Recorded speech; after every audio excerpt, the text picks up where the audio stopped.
Hello there, this is the Southern Hellenist. I'm back with another video. In my next video, I am going to be showing you guys my updated Greek altar. Updated meaning that I bought new stuff for it and everything. Little piece of thing about the about my altar. I do have a two-tier shelving. The only problem with it is it's kind of the lower part of it kind of like is lower, so I can't put statues lower on the I put Asclepios on there, but he's not where I want him to be, so I'm actually going to try to buy another one probably next month and see how that works out. So I saw it on Amazon. It looked really nice. I was like, okay. But anyways, so in this video, I'm going to be talking about votive offerings. I'm going to say that I was trying to Google Greek devotional offerings. I ended up getting a lot of for the Greek Orthodox Church and stuff like that. But I did get a couple hits for votive offerings. So we're just going to talk about votive offerings because I can't find any information about devotional offerings. So we're just going to assume that devotional and votive are one and the same for my brain to function. Okay, so when we talk about votive offerings are literally the most famous offerings, as far as I'm concerned, ever, because it gives archaeologists a huge wealth of information about the people that drop them into the ground, into the ocean, into the water, into all of this. So when we talk about votive offerings, we definitely are going to talk about over in Crete. There was a cave that was believed to where Zeus had been birthed, and so there was these shields. One archaeologist called them these cool shields, and they were on the walls. Well, they were torn down and most likely buried to erase any kind of status that this cave had. On the island, I don't know the name of it. If I did know the name of it, I probably couldn't pronounce it.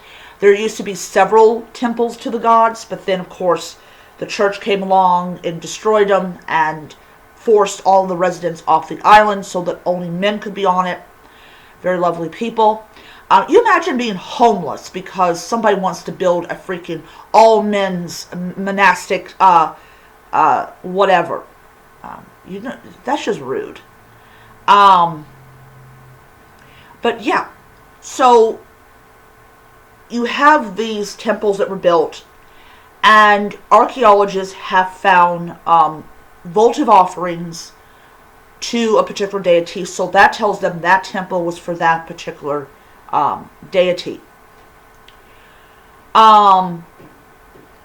So votive offerings were very important. In fact, they were so important that when temples were shut down, the church grabbed these votive offerings, melted them down, and made them into whatever. Probably coins. Because you know how we're just greedy for money. But what they did not count on, or probably didn't care, was for the votive offerings that were down in the ground. There's also, if you go and look at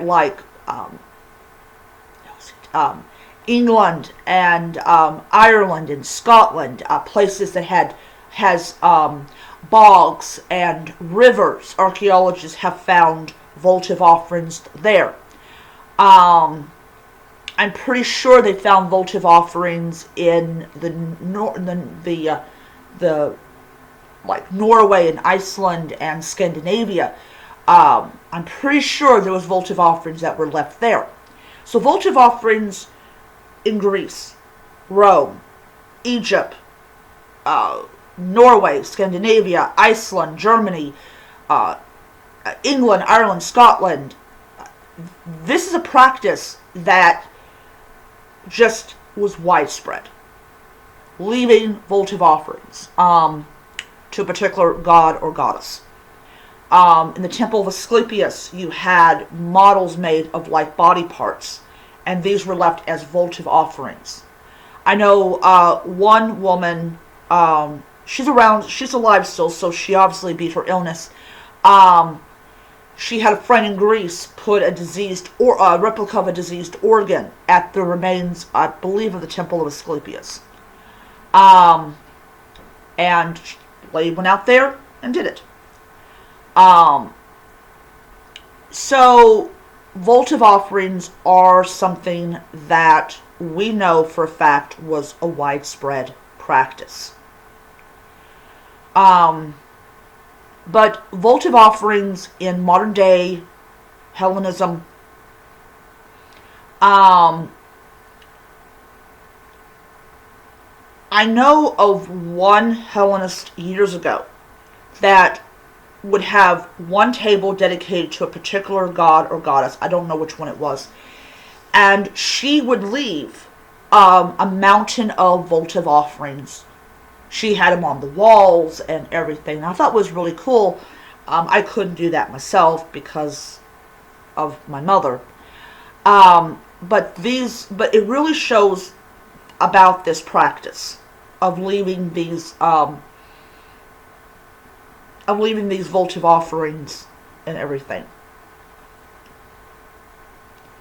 But yeah, so votive offerings generally they could sometimes be small.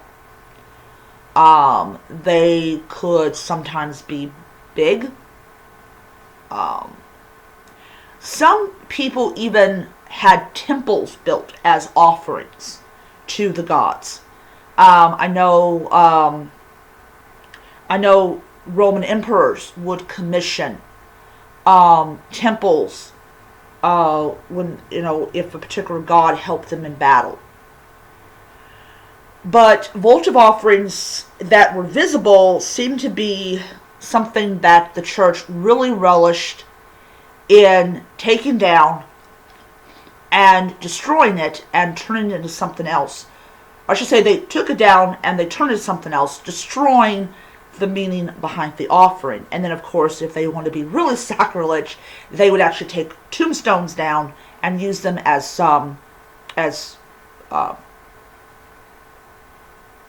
manholes. By the way, your God was not impressed. I'm thinking to myself about, like, their God's like, really, you doing that to someone? Okay. I'm just thinking as a funny thing. Because I personally think that what we think the gods would approve of, they may not approve of. But yeah. So like I said, votive offerings were very important, and if you live by yourself and you don't have any authority figure to listen to, and you want to dedicate a shrine to the goddess Athena, or the goddess Artemis, or the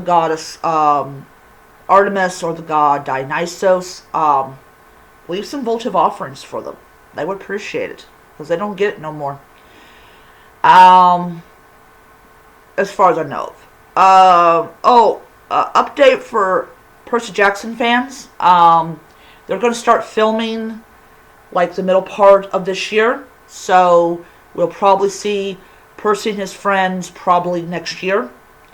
That's for people that care about that type of stuff.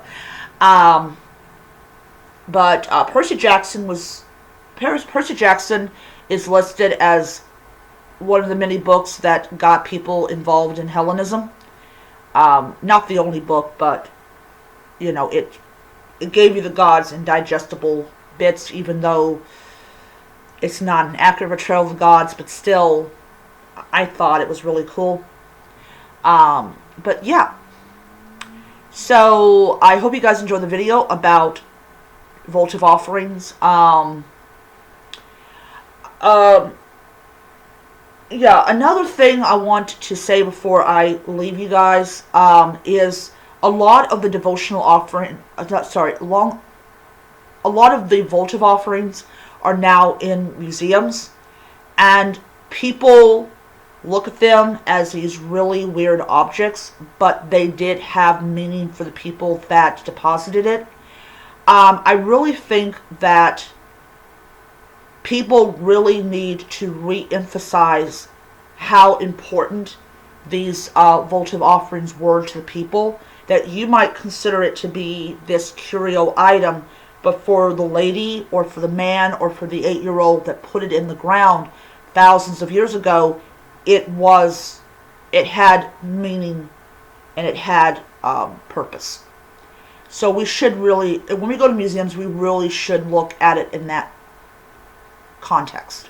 That this was something that meant a lot to the people that deposited it. But yeah, same thing goes when you see a bent sword that's rusted. If it's found in a river,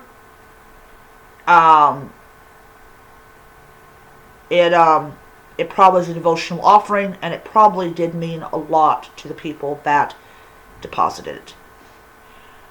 So yeah.